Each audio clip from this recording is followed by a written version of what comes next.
Hey, True Believers England teen here, and it's Sunday night. We got ourselves a live stream. I was over at Tristan's, and there was somebody taking pot shots at me from the comment section. It's like, hey, he says this, therefore he must believe this, this, and this, and this, that kind of thing. Mm-hmm. And I invited them over, so hopefully they will show up. I doubt it. That's the way it goes. Not a lot of people who disagree with a conservative will jump on and talk. It's easy to take pot shots from the comment section than Yeah. it is to actually have to think, right then and there. It's because when you're not on microphone, you can look up information and all that stuff. You have That is true. And you can also have people coach you how to reply stuff. Yeah, but it's always kind of fun. Tristan, of course, has gone to the dark side, but she's gone.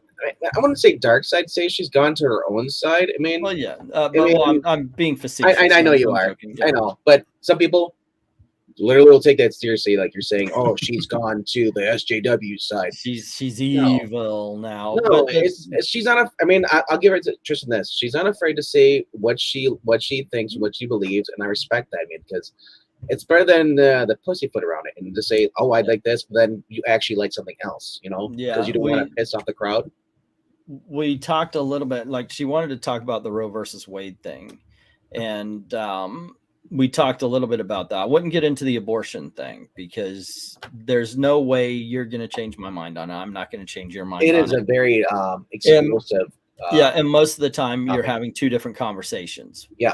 So I told her, but we talked about the actual decision and all that, and then we talked about comics, representation in comics, or as I call it, presentation in comics. It's never representation. So we had a good conversation over there on her if you want to argue thing. Tonight is open line, so if you guys have a topic you want to talk about, by all means, let us know, and we'll give our 2 cents on it and see how it goes. I was hoping Breen and Howler Mouse would join, and we could talk about some old comics because damn, that was fun last week. Go ahead. I was just replying to Jo doubles up for her. She's not in wacko land. As I said, it's it's briefly what you said. She's in her own world. I mean, not to say that she's ignoring things, but just like us, she likes things that she likes. She likes talking about things. She likes talking about Johnny Depp. I could care less about Johnny Depp, but I understand the whole thing behind it. That Johnny Depp thing got her channel up to 30,000 clicks. So that's pretty good there, guys. So the collector says, okay, let's just jump right into this. The thumbnail says something about Conan. Let's talk about Conan. So Marvel has lost the licensing to they lost the license to Conan. They are no longer going to be producing new Conan comics. They will be able to produce to reproduce the omnibuses and the collections of the books that they have already done. There is a little bit of argument on whether or not they are going to be able to continue having Conan and the Savage Avengers. What ended up happening is it got recalled. The comic book didn't get canceled over low sales. It wasn't like, oh my gosh, they bent the knee to the woke, therefore they lost their money or any bullshit like that. It was just the people who hold the license to Conan had decided that, you know what, they want to make their own comics. And I think right now, isn't the other one being the Crimson Stuff Tales, original Ed Burrows, or I think is it Ed Burrows? Well, yeah, there's somebody who Blaze. I think there is another comic company that is doing their comics. Yeah, and there might be the thing. It says, according to a new report, Tencent has recalled Marvel Comics license to Conan, supposedly in preparation to self-publish their own stories based on Robert E. Howard's iconic Hyperbian Warrior. This is Spencer Backley from Bounding into Comics. And goes on to say, word of Conan's departure from the once esteemed comic book publisher's catalog of IPs was first brought to light by Bleeding Cool's Rich Johnson, who on May 14th published a report announcing Conan license to move on. Johnson states that he first became aware of the supposed loss of the Conan license by Marvel after coming across a Facebook post from an unspecified but well-connected fan to an unspecified Conan the Barbarian fan page, in which they declared, "Say goodbye to seeing Esad Ribick's Conan cover work, and there will be no follow-up to Conan Exodus as Marvel no longer is the rights owner." And then this is the tweet in question, and the cover's in question. Prompted by this post, Johnson claims to have done a little digging while in attendance at the 2022 Lake Como Comic Art Festival. In doing so, he learned that the Cabinet Entertainment, who currently controls the rights to the Conan, would indeed be recalling the license from Marvel. And Bleeding Cool understands that this company or new owners now wish to publish Conan comics themselves. And why not? If you own it and you've got the way to do it, get those Conan comics out. I mean, he's your IP. Freaking make the money off of it, right? Yeah, this is in comics to back me up on that. Ablaze, yeah. It's called the Sumerian. And those have been great. Okay. I mean, as far as Conan's been everywhere. He's been Marvel, he's been Dynamite, he's now at Ablaze. To me, whether he's in Marvel, wherever he's at, Ablaze, or if he goes back to Dynamite, my question is anybody reading this character? Anybody excited about this character? Conan? Yeah. I actually liked Marvel's Conan. I didn't like Savage Avengers. I don't like that. It doesn't make sense. Are you buying the current books, though? Coming out? No, I wasn't. I actually stopped Marvel for the longest time. I just dropped them. And then started picking up one here or there. But I bought the first. I should say I liked Conan, because I bought the first. I would have to say 20 or so. Good comics.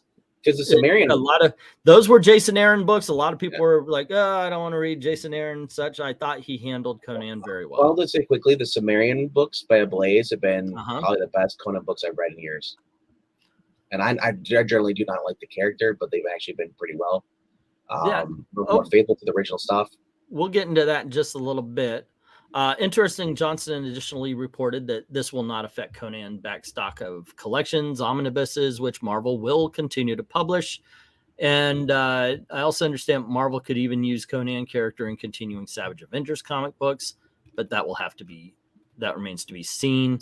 It should be noted that thanks to the Chinese tech conglomerate's acquisition of Norwegian video game developer Funcom, and the subsequent purchase of Cabinet Entertainment by Funcom, this recall leaves most Conan the Barbarian medium now under full control of the aforementioned Tencent. Wait, it's a Chinese-owned company? Conan the Barbarian is owned by the Chinese now? Wait, what? See, now American is about to show. No freaking way. Conan's an American character. No, I mean, of course, not where he came from, but come on, guys. This decision comes just 4 years after Marvel Comics reacquired the license to Conan from Dark Horse, who had previously taken the character over in 2003, following an iconic 33-year run at their rival publisher. Damn. I don't know. I guess I would have to look into the Tencent thing. Find out if that's true. If it is it a Chinese company? Is it not a Chinese company? Damn. Yeah.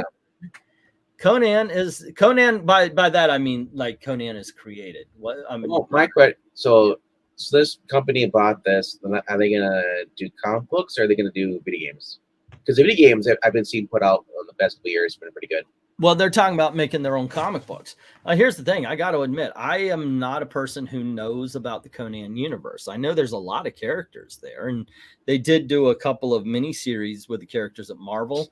Some of them good, some of them bad. But I got to admit to not being somebody who was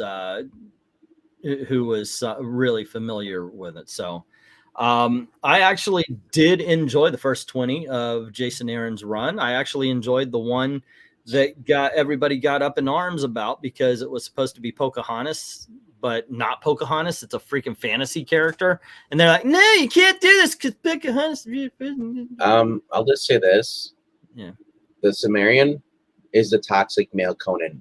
So if you're offended by Conan being attracted to women, they wanted to make deals. It's like, I'll sleep with you if I save you. Yeah. He likes women? No, don't say. Yeah.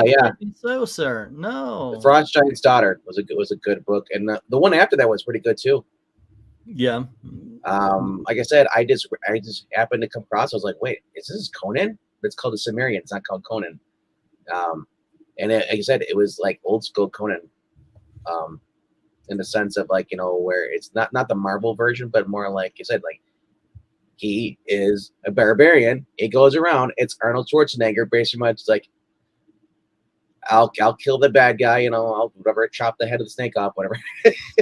It was there was no American woke propaganda in it. That's what I was like, wow, it's actually like decent actual original stories, and they were basically taking the actual books and putting them into picture format. That's all they were doing in the place. So that was kind of cool. I was like, all they're doing is just putting the words on a page with art. Yeah, I mean, that's actually a good way to do that. I don't know what publishers doing, but they're doing the same thing with Game of Thrones, where they're just translating the book into comic book form, and you're getting the whole story and such. That's a good way to introduce people to the a new audience to the character. Pretty much, I like that. I like that idea. So, but by the way, ladies and gentlemen, this is in fact open line. If you have, by that I mean if you have a topic you want us to talk about, by all means, let us know.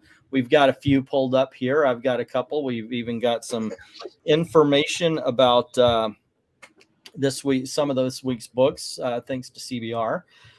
And there was a little I just read a little article, as I try to find out a little bit of history here and there about characters and such. And did you know that in 2012 there was a Gambit miniseries or a Gambit series, and they wanted to make him bisexual? I did not know that. They actually wanted to make all of this thing, that this whole thing that's going on right now actually happened. Is that why his book's up in price? I don't know. It says see, there were signs back then. it was like Marvel actually stopped them. There was a question asked: is it true that Asmus originally intended to reveal that Gambit was bisexual in the series, but he was not allowed to do so? And the answer was, it is true. I was interested in revealing Gambit to be bisexual in our series, with us first seeing him seduce a man on one of his missions, and soon thereafter meeting a member of the Thieves Guild Gambit previously had a more significant relationship with in his pre-X-Men debut. I never got past pitching the first part, though, as word came down we wouldn't be redefining the character as such. A few important disclaimers, though. First, I have no idea how high or low on the totem pole that decision was made, or for what reasons, but my editor on the book was the fabulous Daniel Ketchum, who is an out man and prominent voice for gay diversity in comics. Though the memory is hazy, I pitched a lot of different ideas for the books. I don't think he was keen on the idea just from a practical story standpoint. And as I mentioned, I had lots of different concepts, and I was happy to explore. So in fairness, the no wasn't something I fought against. And in hindsight, maybe that pitch was a bit half-baked. Either way, we never did anything to go against the idea. But that shows two things. One, and I think all of the, hey, let's make them gay things are half-baked. Because they don't get past that, in all honesty. These days, they don't. Hey, we're going to make this person gay. Okay, why? And because Iceman is and North Star's gay. I mean, yeah, it's like they want to just do it, just to do it. And it's good that you, at least at that point in time, have someone who understands. You got to put the story first. If you don't make the story first, people aren't going to give a crap who the person is banging. Is this book about who they're banging? Then no, then you don't need to do it. Yeah. You just don't need to do it. There's no freaking reason to do it if this isn't all about that. So I want to say that probably that editor, he's probably like, wait, you just want to make a character gay, just a virtue signal? That's offensive. That's why we're not doing it. Yeah. So Tehillim is bringing up fat representation, and that is a video I just posted over at Old Man Comics. It's a re-recording of a video I did about 3, 4, 5 years ago, a long time ago, for this channel, and because it was brought up in my DMs. What do you think about fat representation in superheroes? I was like, well, I've done that video. It's there. It's actually one of the most popular videos on this channel. I was like, okay, I've been saying I should just pull out the old videos and repost them anyway. But I got it and I listened to it, and it's got that old microphone and everything. So I was like, no, I want to redo this. It's kind of funny if I go back and watch those original videos. I see a lot of mistakes I won't make. Like today, I'm making all new mistakes, but so I re-recorded it. So you're actually, if you have seen the body positivity video here, where it's they think that you should have fat superheroes, I re-recorded. There's a whole new video based on the same topic over on Old Man Comics. Please check that out. I definitely need some views over there. I have to move the auction back over. The algorithm is killing me with that freaking auction showing up. I don't care as long as people show up. That's all I care about. Yeah. So I'm thinking of just bringing it over here, and maybe even doing more live streams when I can. Let's see. But when you bring up the Blob, you bring up Faith from Valiant. I actually go through this time. I didn't do it the first time, but this time I went through and I actually explained what superheroes could be fat, and maybe in all honesty should be fat. I mentioned how I don't understand how Superman is all ripped and cut and muscular. If he can lift like 1,000 tons, what the hell is he lifting weights for to create that physique? Shouldn't he be kind of skinny and non-defined? And I mentioned also something about Faith being a perfect fat representation character because her power allows her to not move. As a matter of fact, in a scene from Faith Hollywood and Vine, she's sitting on the couch. She wants some ice cream, so she flies over to her fridge, and while she's hovering, gets the ice cream out. She flies back to the couch, sits down, and eats ice cream. So some powers you don't need that ultimate physique. So it actually is. So I made a video about it. It's over on Old Man Comics. Cimmerians are muscular, tough heterosexuals who don't care what others think about them. Batman wants to jump in. Sure, I don't mind. Tonight. We don't have too many people here. Let me post the thing here for Batman. And if that, I don't think that person's going to come over from Tristan channel, but if you're listening in, yeah, shiitakes. So it was revealed by the Batwoman and Legends Tomorrow. The real reason why they canceled it was not because of ratings. It was because Discovery didn't want the renew the lease on the lot that they were filming because it was costing too much. So that was the reason.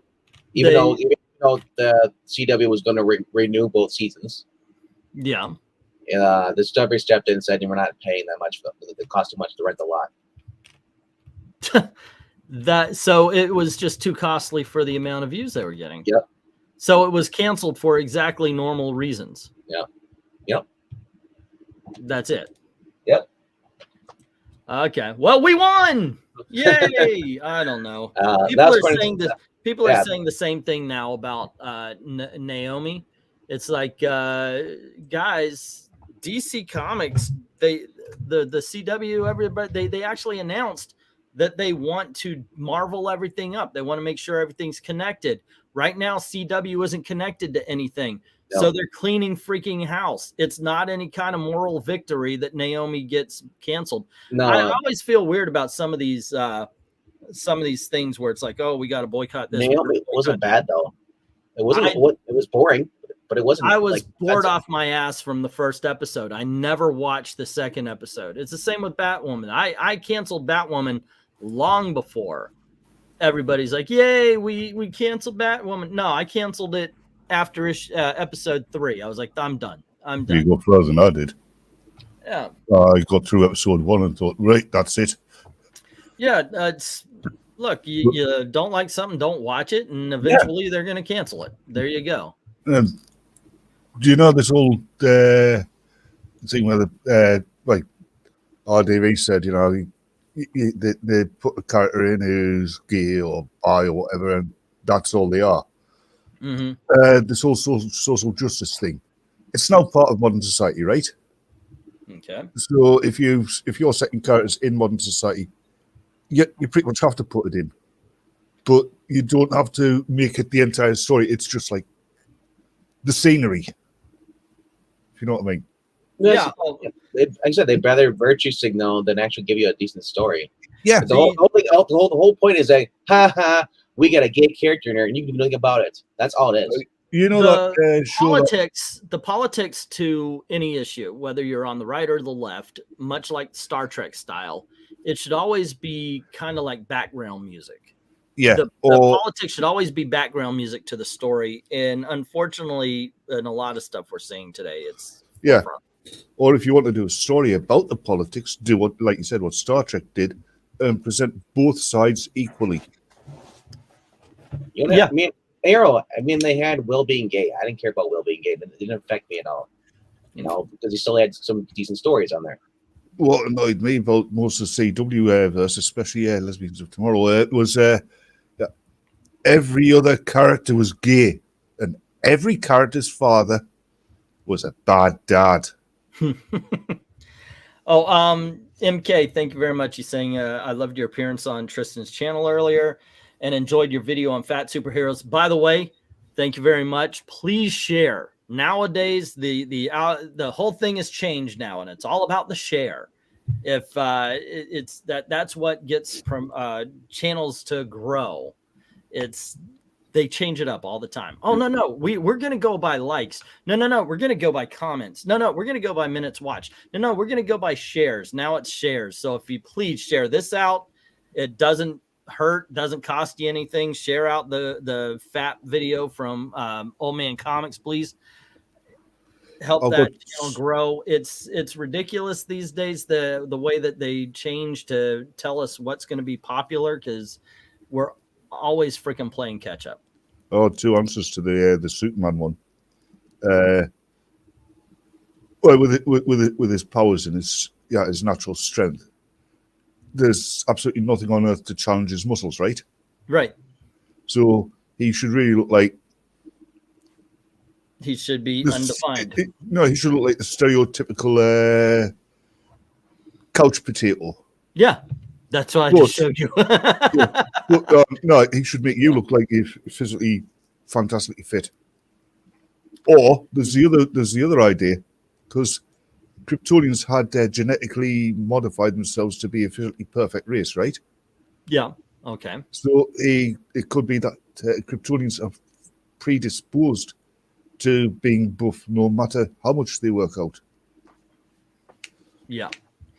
Yeah, there's a lot of different answers, but it all boils down to good-looking characters sell, bad-looking characters don't. Well, it also comes down to it's been character logic, the fact that if an overweight character is trying to be a superhero, trying to chase someone on the beat, they're not going to be able to get them. Unless you turn it into a comedy, and then they have Queen Latifah just show up in a car and just do a one-liner joke like that.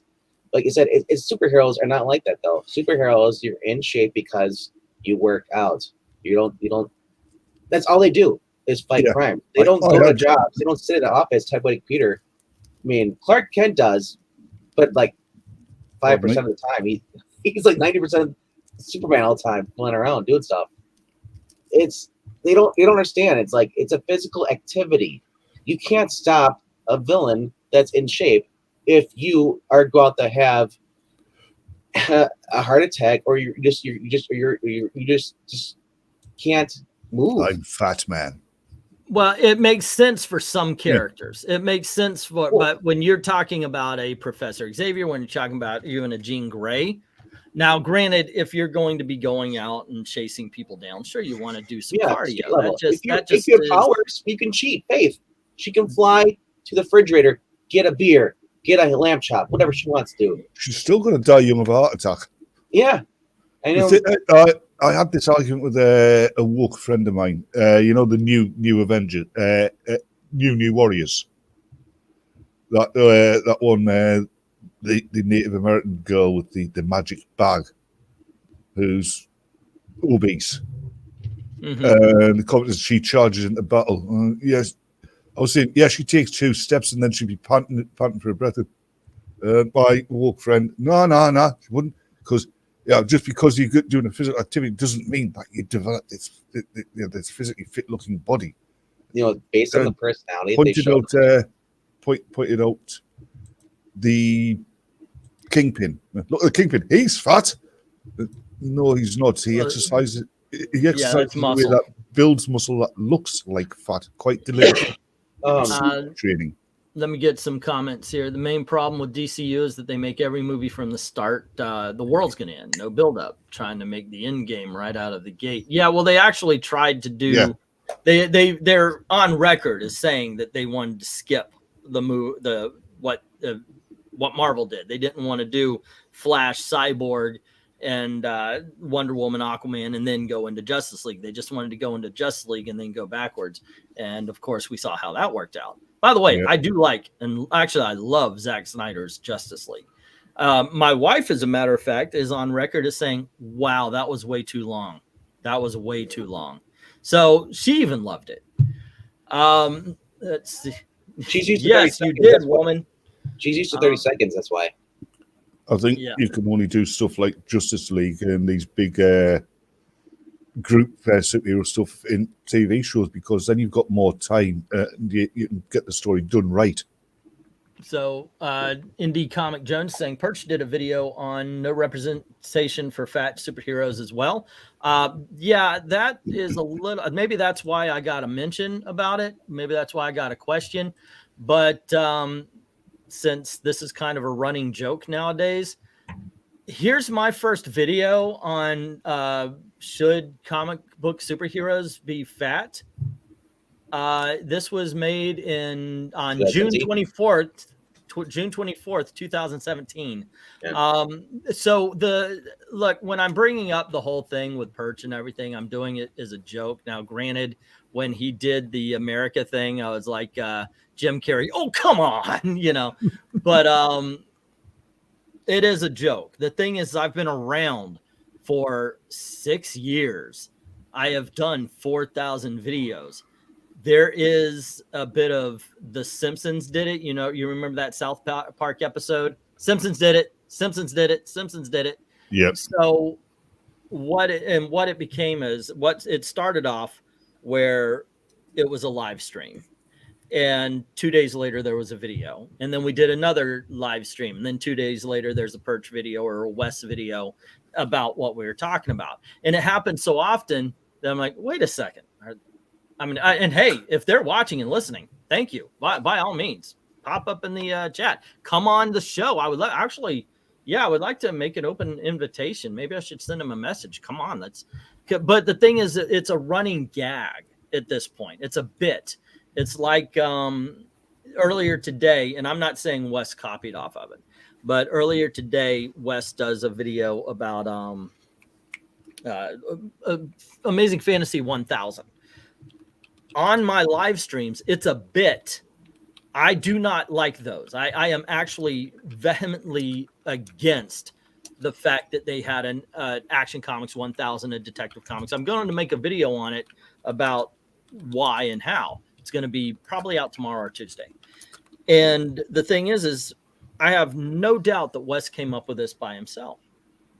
But, you know, when he's recording, he does, of course, he opens it up. I absolutely hate and blah, blah, which is, you know, what we do.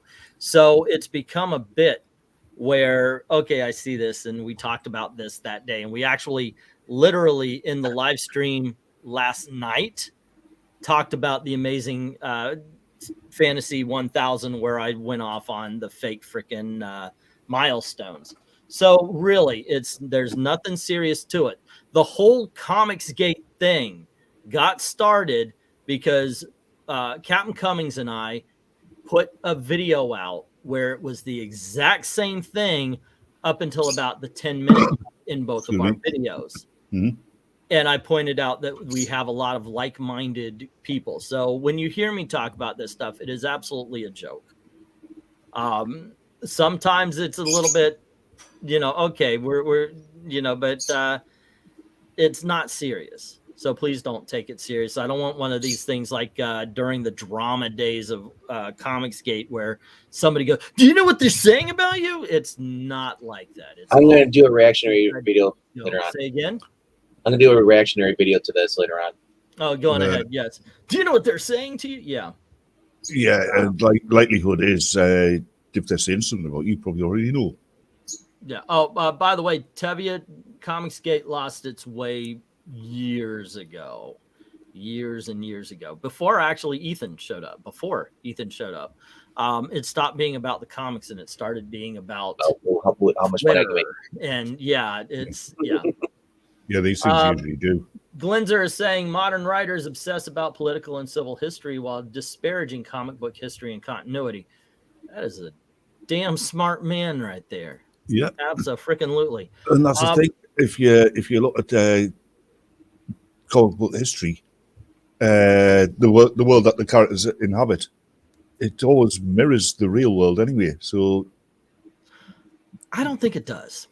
And there's I've got another. Gosh, I gotta stop announcing I've got these videos. But the thing is I made this. I know because I'm just hey Perch, Wes, listen in. I've got another video idea. They don't have to. I'll just tell them. I know, right? There you go. But the thing is I was thinking about that, and it. So the video I'm gonna do, and by gosh, that video I made yesterday. I have just it's fired up. I'm good again. I want to go. But I want to tackle the dumbass phrase of we create the world outside your window. Because you don't. So I really want to tackle that. It's of course it came from Stan Lee. But and my joke has always been they've got to remove the they got to remove or hey Gailey, can you get me one of those sodas here? I'm kind of parching up here. Thank you, honey. You have mine. And In a Disguise is requesting, can you shoot the bird? No. Oh wait, In a Disguise, you saying that? Actually, it's like he's literally white noise now. He's not as loud as he usually is. And besides, the bird's making more sense than the rest of us. Yeah, sometimes. But I want to talk about that. I want to talk about how it's kind of been corrupted, that particular saying. Let's see. I miss continuity actually mattering in both Marvel and DC. When you have the multiverse, you do not have continuity. Well, you can if you stick to one specific universe. Oh, that's something I've been taught you about for a while. That's what I'm talking about. They don't. So they've kind of messed up everything with the multiverse. Yeah. By making anything canon. I saw Doctor Strange and the Multiverse of Madness. Yeah. I can't say it was a bad film, right? I know it's a good film. I found it to be an average film, but there was one minor nitpick, but it did annoy us a little, where they're stating that the MCU universe is the 616 reality. Yeah, I understand. I got that too. It's nothing like the 616 reality. No. They should have done what Flash did in CW. Just say like this is Earth 1, whatever. Yeah. Yeah, because every universe is going to call their Earth 1. Yep. Let's see. Right now, audience score is 86%, and I gotta say I'm part of that. I guess 86% fresh. I liked it. I enjoyed it. I do know I do know it's a flawed film. I'm not saying it's a perfect movie, but I enjoyed it. Like I said, I didn't dislike it. But despite what Dalton says, Benedict Cumberbatch is a good Stephen Strange. He actually said that Dalton liked this movie. Yep. So In a Disguise saying Comicsgate original idea to get the Amis back to real stories. Failed, then became just a shouting match at Marvel and DC for not listening. Unfortunately, when you are doing a negative, you bring in negative people, and sometimes negative people do not know how to conduct themselves.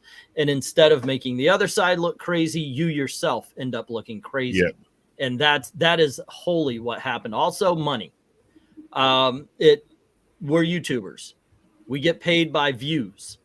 And if holy crap doesn't that suck gets more views than, hey guys, this is actually good, you're going to do a lot more holy crap does that suck. And what's going to happen is you're also going to ramp up the volume. All right, honey, be safe. All right, love you. You're going to be doing the crazy videos, and that actually happened. Captain Cummings became quite successful at jumping into the fray and saying stupid things. One of Diversity in Comics tricks on Twitter would be to go over, say something, and when the person replied, he would make a video about their reply. Oh my gosh, look what this person said to me. And so it got kind of just way out there. And then, of course, it just went crazy with murder accusations. My mailbox got ruined, that kind of stuff. So, MK, I would say the Batman is better than Multiverse Madness by far. Yeah, you realize Dalton's going to sneak over to your house and set fire to your bed. No, Batman is so much better than the Batman. The Batman, I don't see anything beating the Batman as best film of the year. I hope something does, because I always hope I watch a better movie. But that's another film I've been told you either love it or hate it. They said the same thing to me, the Multiverse of Madness, and I come out of it thinking, yeah, it's all right. My older brother refuses to see like, I heard it's woke. I'm like, dude, have you even watched it? No. Just shut the fuck up and watch it. Everything's woke to a certain degree nowadays. One line in Batman. If you let that ruin the movie for you, that's on you, dude. That's honestly, I didn't even hear that line. It went by so fast. I had to watch it again just to pinpoint where it was. My wife heard it. We're watching it, and she says the line, and my wife goes, "Oh," and I said, "Don't worry, that's all. It's done. Calm down. It's done." She goes, "Really?" And I said, "Yeah." Won't derail it for me. But would be nice if Marvel and DC could get back to that time when they used to collaborate, because that's when you got the best stories. They actually had an entire universe where the Marvel and DC characters coexisted for one thing. Yeah. Mark Howard is saying the Batman was extremely overrated. So there you go. A little. I don't know why you would think that, but you're allowed to have disagreements here. Yeah. Well, don't know why you would think that, because you're not him. I like the comic books that it was based off of. It had a little bit of Hush, Long Halloween. Oh my gosh. Actually the one that was based in the same universe. What was that called? Dark Victory? No, I Am Batman or something like that. It was a 3-issue miniseries that came out around Christmas and all that. And I was just raving over it. It was a really good series. It really was. But as far as disagreements, we have a very good philosophy on this channel, and I actually am happy Bateman took it. It's like this. If I spend $10 to go see a movie, you spend $10 to go see a movie, I like it, you didn't, I win. Yep. Saying if it's the opposite, there you go. If I spent $10 and you spent $10 and we both went to see the new Olsen twin movie and you liked it, I didn't, you win. I think if you're watching a movie pirated and you didn't pay for it, you didn't pay either way, that's at least pay for the movie. Do you know what I liked most about Multiverse of Madness? What? It was Olsen. She's a brilliant actress. Yeah, she really nailed it. She really did. She knocked it up the park. Yeah. My point is, I'll just real quickly though, with the whole thing, for those who pirated the Batman, and you're gonna complain about the movie, you didn't like it. You didn't lose any money. You chose to watch. You watch it for free. Yeah. Oh, Evil Black Cat is. You could have left the first 15 minutes and just said what, and then turn something else on. Evil Black Cat is. Sorry, I keep thinking you've finished RDV. Oh no, it wasn't. It wasn't Batman Earth 1. It was something. Yeah. It was something different. It was a darker story. It actually looked like the universe. I've got a first issue of it. I keep trying to auction, but nobody wants to buy. I got to get the other two issues. It's really good. Well, yeah, that was okay. So yeah, saying that he loved the detective aspect of it. The fact it was the same tone throughout the whole entire movie. Yeah, I like that. I like that he was the Riddler was a challenge. I like that he was mostly Batman. Yeah, that it took place in the nighttime for the most part. There was a lot of stuff I really liked about it. We did an hour-long review. It's on the movie channel that I don't really go to. I gotta do something with that. So long as he wasn't trying to get rid of a bomb. You can also check it out on the Geeky Puppet Show too. And you could also check it there. MK saying, I've seen some people say Mom is better. By the way, I wonder if they meant to do that. Multiverse of Madness is basically a woman trying to find her children. So Multiverse of Madness, MOM. I wonder if they made, they did that on purpose because it's about motherhood. But it's saying that some people are saying that Mom is better because it made more gross at the box office, but that doesn't define a better movie. No, it doesn't. Grace Randolph for you. Is she still a thing? That is, Grace Randolph is freaking proof. If you want to succeed on YouTube, step one, be an attractive woman. If you could handle that, if you could just get that, you're already into a certain extent. I mean, come on, Grace Randolph is she actually popular now? And the thing is that she's a lot of times she doesn't backtrack her statements sometimes. Yeah. There you go. Well, yeah, getting back to the Conan thing, I said in the chat earlier, I think you missed it. I think it was last year, maybe it was the year before, but he got bested by the Black Cat in his own book. And the Black Cat doesn't have any superpowers. She's not super strong, super fast, or super agile. She's just a tremendously physically fit woman. Depends on what version we writing, because it was a 616 universe Black Cat. I mean, in 616, it varies. People are having the bad luck powers. Well, this is in Savage Avengers. I'm taking it. Right? No, I think it was in his own book, but no, in his own book. His own book took place back in the. I think more recently he's been put. He's been in the 20th century or the 21st century. Sorry, but you're talking about a guy who's gone up. Yeah, without any superpowers, he's gone up against gods, literal gods, and beaten their asses. Yeah, he's not going to get beaten by some bint in a costume. Well, he's in the Marvel universe. He's watered down heavily. There's a lot of I'm sitting there talking about Grace Randolph. MK saying I actually like Jeremy Johns as well.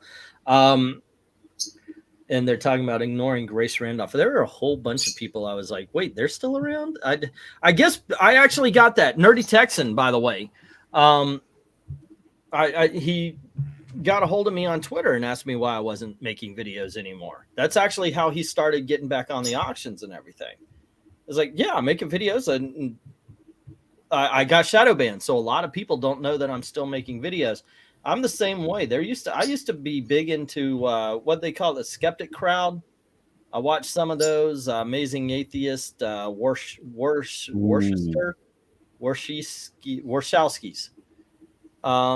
Then there are a couple others. Amazing Ghosty Smith or something like that. I don't know who that is. I probably watched, but I watched some of those videos, and I just lost interest because they ended up going, well, it's just like Comicsgate. Yep. Instead of going after the subjects and the topics, they would butt heads against each other, and it was like, yeah, whatever. So I kind of went away, and I have no idea that I've never heard of just Jeremy Johns or Austin Putnam.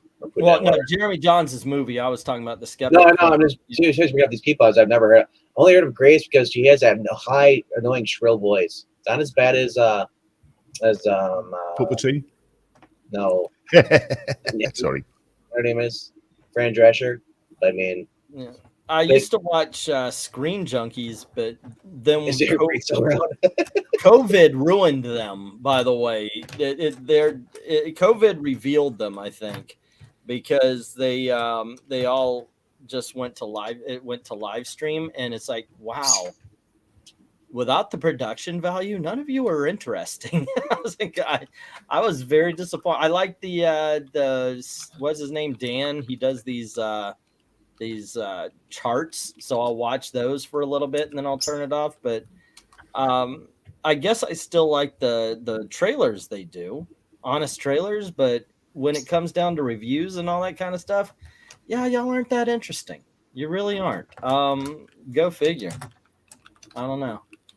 Let's see. Do you believe Comicsgate is dead and buried? Yes. For all intents and purposes, yes, it is. Whatever they are doing over there is so far different than what it originally started off as. It's a whole different thing. Comicsgate as a comic book revolution of sorts. What were we? That is actually dead. I think, and that's what the video yesterday was about. Comic Perch and Thinking Critical are really kind of heading this new wave, and I don't want to label them as Comicsgate. They're not, but they are fighting the same fight, and that was the whole thing. Part of it was the reason why I'm seeing them doing a lot of topics that I've already done is because we're seeing DC Comics making all the same mistakes. They're steering hard into the same stuff that Marvel is doing. So it's just, it's like I said, please watch that video if you haven't. Once again, I need the views and share it. Please share it around. That's the new algorithm thing. Share the videos, comment, like, do all that kind of stuff. I need to get this. I need to get this channel back on a paying basis. Yes, you do. But go on for you. But here's the thing. The reason why basically I feel like I could just repost all those old videos and I won't lose a step is because all I got to do is change Marvel to DC. We're back in the fray. So we have two very powerful voices right now in Comic Perch and RDV stuff. He can jump back on. But we have two very powerful voices in Perch and Wes, and hopefully it'll go to someplace. But one thing I did a video. Did I post it here or post it on the? No, I did the fat one here. Tomorrow, I do. I just made a video also. You're not the customer of Marvel and DC, so that video is going to be tomorrow. So watch that here. But one thing that I mentioned is you've got to let your comic shop know. Don't write to Marvel. Don't write to Tom Brevoort or any of those.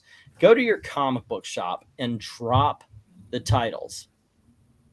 Because the comic book shop is Marvel and DC's customers. So, so I did this whole video based on that particular premise. I already did the video 5 years ago. I'm talking about the same shit. Just like I said, I'm just now saying DC instead of Marvel. Yeah. But by all means, please watch that. It's good that we have people still in the fray. It seems though, much like the same way you had diversity in comics, and then you had Captain Cummings, and then me and Doug. I'm never going to be up there. But please, yeah. You say that you won't be. Share the videos out, please, by all means. I mean, it takes nothing but a click, and that will help a lot. I always do. Having her flip flop back and forth in the movies does not make sense. Did that in the comics though? Mm-hmm. Yeah, it's her regaining her sanity for a while. Because even from the get go, even when she was first introduced, she's always been kind of unhinged, hasn't she? Yeah. Oh, yes, she has. How big is my comic shop? It's fucking huge. Actually, I got a comment from Tim Lim. Tim Lim was down here for a convention, and they went into the comic shop I go to, and said, "I've got an embarrassment of riches as far as the comic shop is concerned." I know. I asked them if it's okay if I film in there, and they said yes. So I will. I'll give you guys a tour of it, and just to show how freaking huge it is. Now, part of it's embiggeness is that there is a back room with about 15 tables just for gaming, and it fills up. It really does. When they do their games, just tons of people are there. So they've got a big game section. They've got a decent sized back issue section. Their new books, I notice it's shrinking. So they're not ordering as many new books anymore as they used to. They got their back issues separated into silver, gold and silver and bronze age, and then copper and up. So it's easier to find. They've got a lot of statues, pops, trade paperbacks, and such. It's a really big comic shop. So this is a franchise down here. It's called Coliseum of Comics. I go to two of them. The one that is closer to my house is smaller, but that's where the comic book guy stays. He used to be a part of CGC. He knows his stuff, and he always keeps the Golden Age stuff near him. So when I'm looking for a Captain Marvel or Captain Marvel Jr. or something along those lines, I go to that shop because generally I could find that. Or if I'm looking for a key issue Big Dog, I go there. So it's huge. Mine is like 80 feet by 50. Yeah, my old comic shop used to hold video game tournaments with an organizer as well as these Pokemon card tournaments. Your shop, it doesn't do video games, but they've got all sorts of other games and such. So yeah, but it's nice. Yeah, there's no comic book shop in my town, but then again, I'm English. Comic books never really took off over here the way they did in the United States. Yeah, well, it's an American art form. Yeah. So the funny thing is, the first comic book, the first actual comic books were started off in late Victorian England. Dude, what am I about to say? I've been saying it all night. What? I've got a video. Nice. I've got one for you, England team. This whole thing about the culture war. Yeah. My take on it. If I go and watch a movie or read a comic or a book or watch a TV show and I derive entertainment from it, I've won, they've lost. Yeah, well, of course. That's what I was talking about. If you are enjoying something somebody isn't, you paid the same money. Yeah. I mean, obviously it's not a contest, but there you go. Not for us, it isn't, but it seems to be for it seems to be for them. Yeah. I mean, that Superman and Lois show keep going on about, generally you get a modern TV show. The first season's brilliant, gets you hooked. The second season's not as good. And, yeah, you know that the third season's going to be absolute rubbish. The second season of Superman and Lois. The second season is better than the first season. Yeah, I like it. June 6, 2017, The History of Comics Explained, the first comic. Mm. Yes, the first comic. I actually do a reading of the first comic book, but it's actually, like you said, it's Victorian England, and it's something, The Adventures of Old Buck. Yeah. There was, from what I've seen those comics as well, there was a lot more reading involved than there is in modern comics. That one wasn't so much, but definitely comic books of the past. You actually got word bubbles and description boxes and so forth and so on. My joke for years has been that you see a modern comic and you'll have a guy jump out a window and it'll be like, oh, and then it'll be my God. And then you flip the page and I am, flip the page, falling. It's like, okay, yeah, we get it. They put what would have taken 3 or 4 panels now takes half a book. So I blame Bendis for that as much as I blame anything and everything of it. Not really. It's actually Grant Morrison. Grant Morrison's Justice League was done in arcs and story arcs, and that went to trade, and that's not the one that cemented it, but it's the one that started it. Mm-hmm. And then when the Ultimate Comics came out, the Ultimate Marvel Universe, all of the stories were written for trades. Daredevil was written for trades, talking about Bendis. And that became the norm. People are writing for trades. But trades have to be a certain amount of issues. So you have six stories, 6 issues, 7 issues. So now you have this storyline. But the thing is, not all stories are made to be 6 issues. So you've got to spread it out. So how do you do that? You have, hey, guys, come here. Let's look at this picture on the wall that's going to give us a clue. And that whole action there now takes 3 or 4 pages, when in the past it would have taken 1 with a lot of dialogue bubbles. Yeah. I'm going back when I was in school now, but from there, I can easily say that comic books, even now, are a ridiculously overlooked resource for teachers, especially English teachers. I mean, because of comic books, I was reading by the time I was 4 years old, because I wanted to know what the story was about. My mum and my dad would eventually get sick of reading it to us, so I figured it out myself. It provided me with a lot of the superhero comic books and other comic books provided me with a lot of my morality and ethics. I had an increased vocabulary for my age because of comics. Yeah. And life lessons from, I think it was X-Men number 150. One thing that has always inspired me, and I still live up to it, and it basically gets me through a lot of trouble.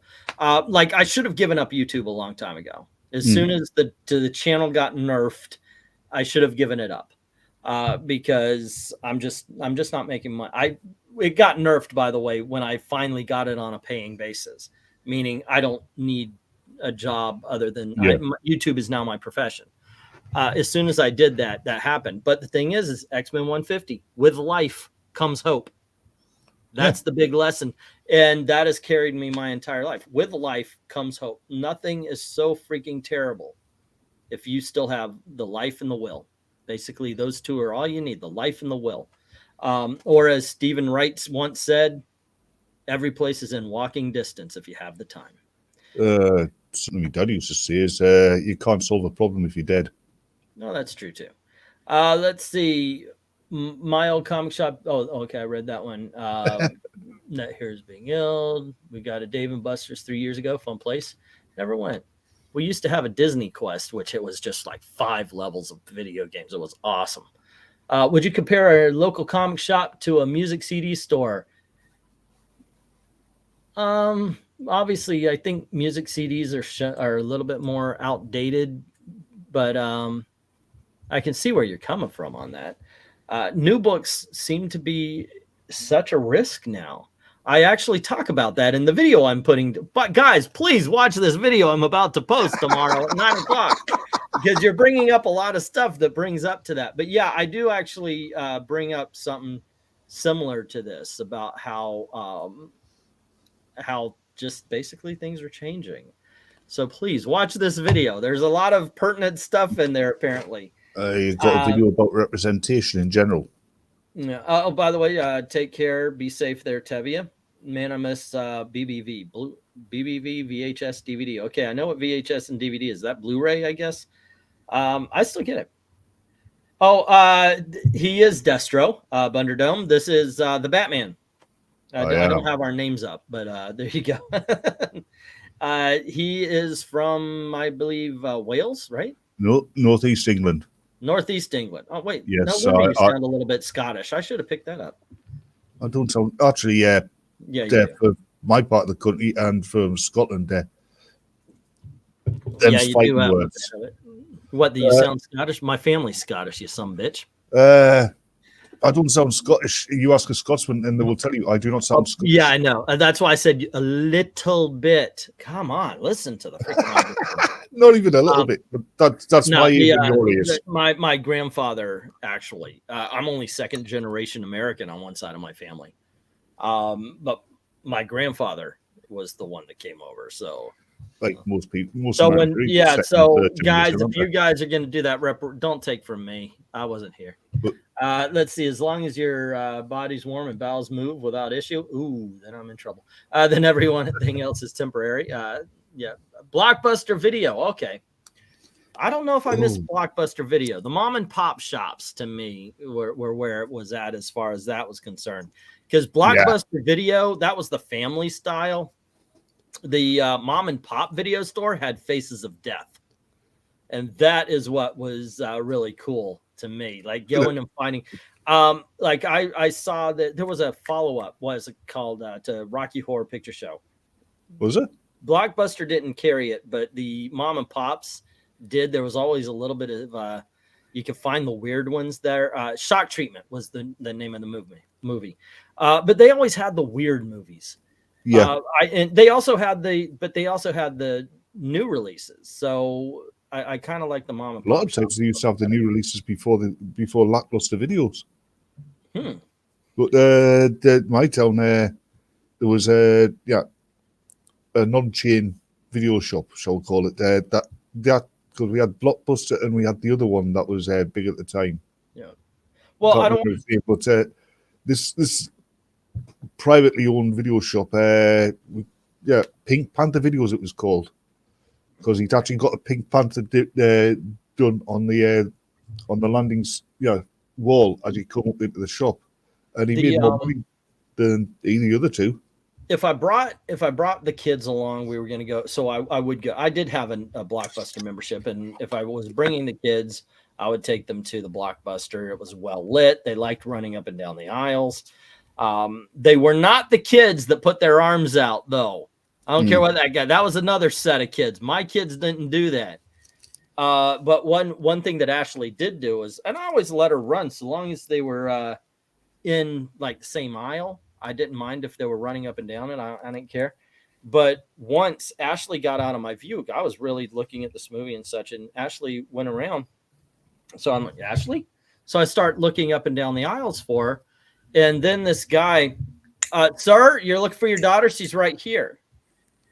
And I go up, and Ashley had been opening the candy bars, taking one bite and putting them right down, right next to her. Yeesh. She would open a candy bar, take one bite, put it down. And he goes, yeah, she's been sitting here doing that for a while. I was like, you couldn't tell me at the first freaking candy bar that she was opening it? Making money, ain't he? Yeah, I was like, well, I'm not renting a movie today. I've got to buy some candy bars. But my daughter, I was like, okay. So after that, I became very more strict about how far I let her go. Well, how old was she then? About 5? No, I think it was more like 3, maybe 4. Yeah. I was still carrying Elizabeth in a car seat. There's a lot of difference nowadays. You'd ask that question, they go, no, about 14. I think a lot of problems with the younger generation, it's not that they're stupid. I don't think they're stupid. I do think, however, that they're mentally lazy. I was in a local shop this is going back about 5 years, right? In a local shop. I was buying some tobacco, but they had a sweet section. And these two girls, they're looking at the bubble gum, right? And that's the woman in charge of the sweet section there. Oh, how much is your bubble gum? Oh, 2 pence each, love. And she talks to her friend, and she looks at the other. How much is it for 10 of them? Sorry, I hit something. E's daughter was Ariana Grande before you. I guess so. But paid for the candy. It's okay. And also, it was definitely back in the day of video cassettes. I had plenty. I've always had a huge collection of DVDs and videos and all that kind of stuff. I sold off everything but my Disney and my superhero movies when I went to Thailand, though. Well, anything that would sell. Well, what do you go to Thailand for, if you don't mind us asking? Midlife crisis. Fair enough. Yeah. Well, Gail and I had separated. This is well known. This is not a new story. And in the 2000s, I had a lot of students came from Thailand to work at Universal. Every one of them, hey, you should come visit us at Thailand. You come visit us at Thailand. And so I figured, you know what? I kind of have lived the last 10, 20 years on 3 streets, I realized. I-4, Longwood Boulevard, and Mills Avenue, and all that kind of stuff. So I thought, yeah, I need to do something. I want to do something big because I felt like life was going out of control. I lost my wife. I lost my kids. So, and so I went to Thailand. But along the way, I got on one of those dating sites, met somebody, and went over to meet him. So, yeah, and that happened. So so it was really basically, it was a midlife crisis. I felt life was falling apart around me after the loss of my family. Yeah.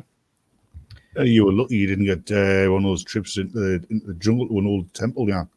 Say again? You were lucky, mind, because you could have got taken on one of those off the track trips into the jungle to see an ancient temple. Yeah. I didn't end up in any kind of ancient battle with some sort of old Asian ghost. No. Oh, that's not what I was on about. I was on about you finding a ruby in a temple. Oh, that would have been nice. No, but actually, what did happen was I found serenity and peace in the temples. So even now there's a Thai temple. I'm very happy it opened up so I can go and I can meditate and I can do all that with. So yeah, you can put something out of it. Yeah. I actually am very embarrassed the fact that I met somebody. I went over there. I wish I could say that didn't happen. I'm not saying that I didn't have fun. Yes, I did. And I would not actually ever take away the trip.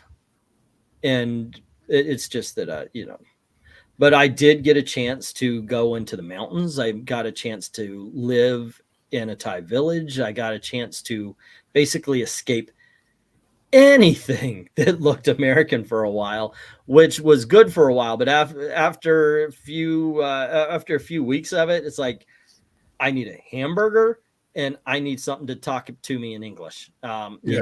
It's just sensory overload. Sometimes you have to escape yourself. Mm-hmm. But it was a lot of fun. It was a very interesting trip. Yeah. I met Cummings twice and Englandine twice. My comics YouTube bingo card is almost done. Well, I hope I'm actually kind of sad I missed you guys when you're here at the convention. Come to MegaCon. We're definitely going to that one. But yeah, I'm looking forward to seeing you guys in November. We have our shit a bit more together this year. So I do believe we missed you last year, right? If you're not embarrassed by something in your past, you haven't lived enough. Yeah. Yeah, I'm just what's the saying? I'm glad we didn't have YouTube in the 80s. Yeah, there's another one. If you don't have memories that make even just by remembering them make you terrified, you haven't lived. There's a theme park down here, Universal Studios, Florida, Universal Studios, Orlando, whatever you want to call it. Before it became Universal, it was literally a big grass field. And me and my friends, we rode our bikes everywhere. This back when you could do that. And we rode it to the field and we just veered off. We were like, what the freaking hell is in this field other than the grass? So we start walking through and we find this old abandoned VW Bug. And I don't know who got the brilliant idea, but one of us said, let's set it on fire. Oh, that's good. Not even a little bit. So we set it on fire, except we're in a wheat field.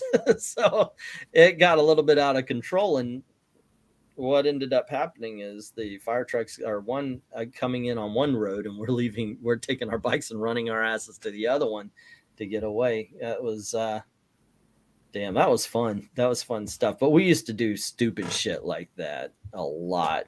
I did. I don't know if I should tell you some of the stories. I don't know. What's the statute of limitations on breaking somebody out of a halfway house? I need to know about that one before I tell that story. But yeah, we used to do some crazy stuff back in the day that I'm very glad none of us were dumb enough to record. That for sure would have been something. So I've lived in Florida your whole life. Yep, Bob Ross was from Flooding, my favorite painter. Does your daughter know Bob Ross? Not personally.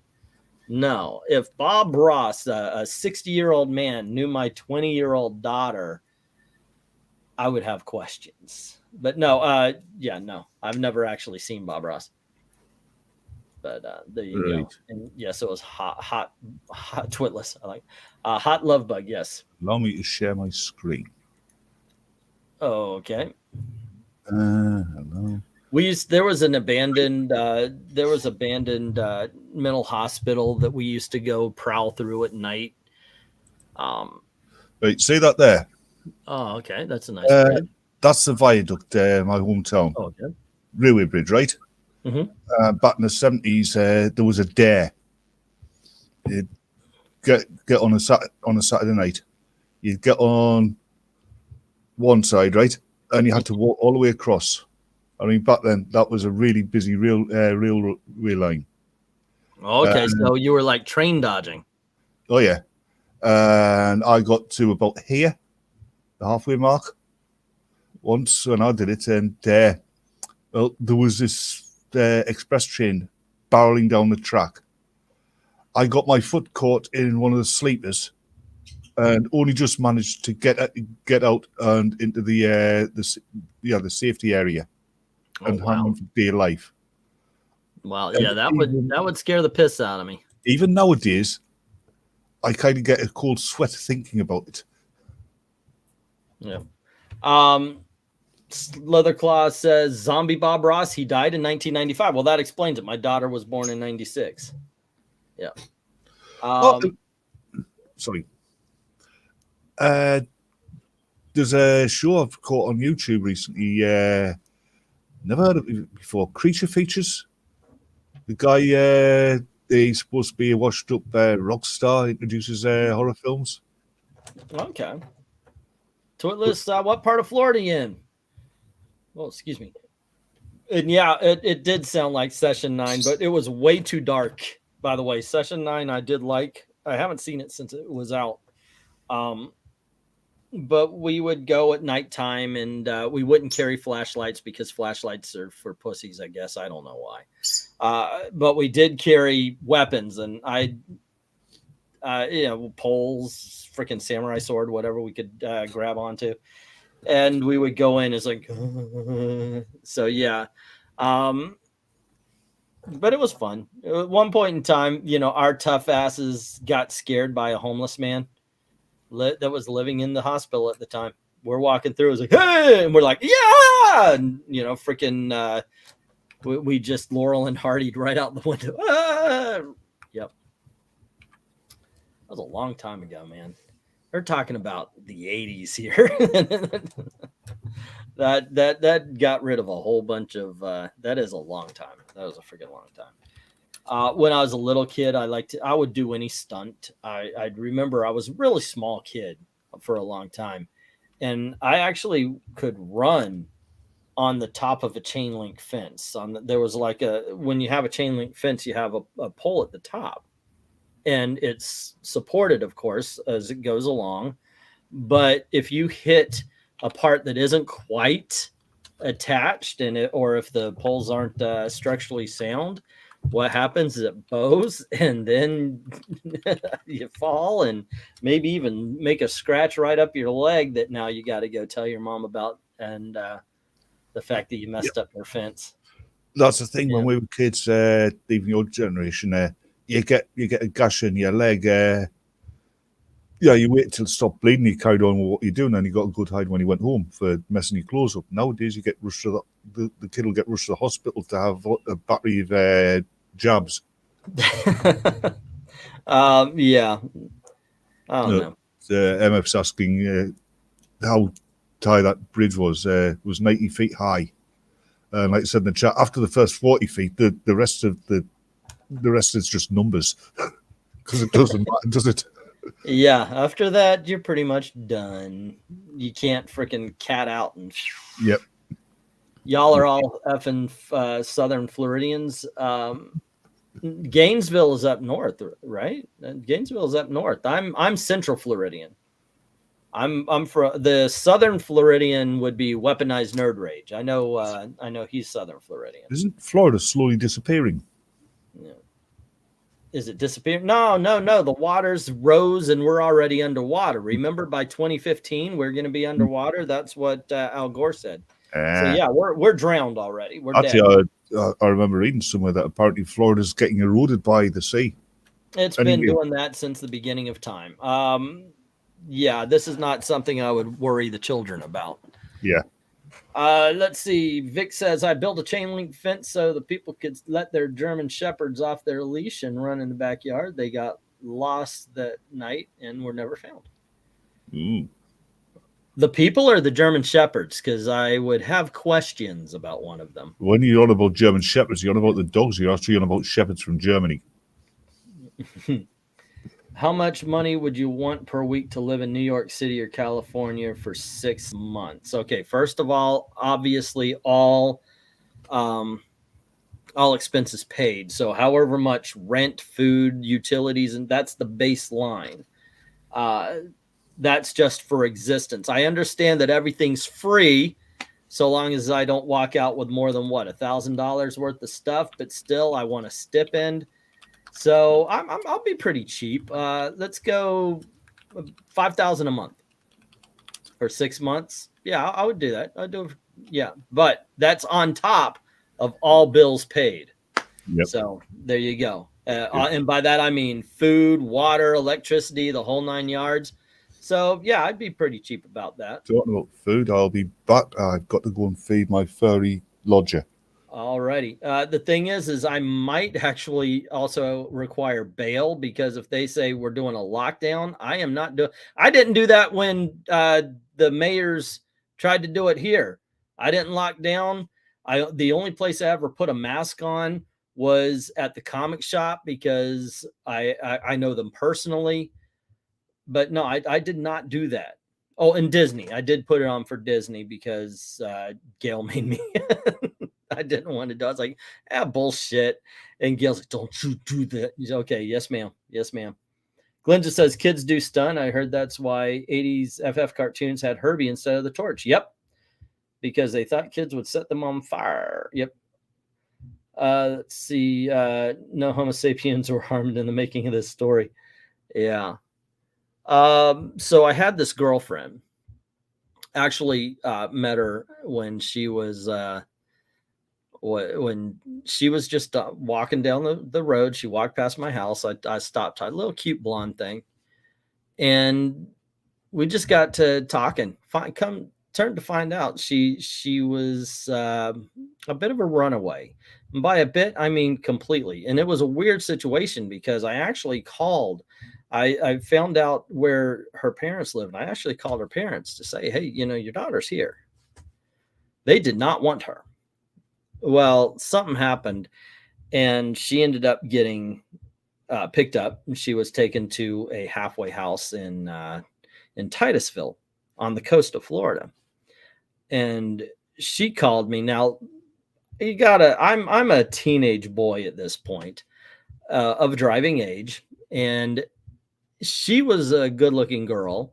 And so basically she could wind me up like a freaking monkey by winding me up, right? And so she gives me a call, and she basically talks about how horrible it is. Please come get me. Please come get me. And I'm like, you're in a freaking halfway house. And she goes, please figure something out. Get me out of here. Okay, sure. Why not?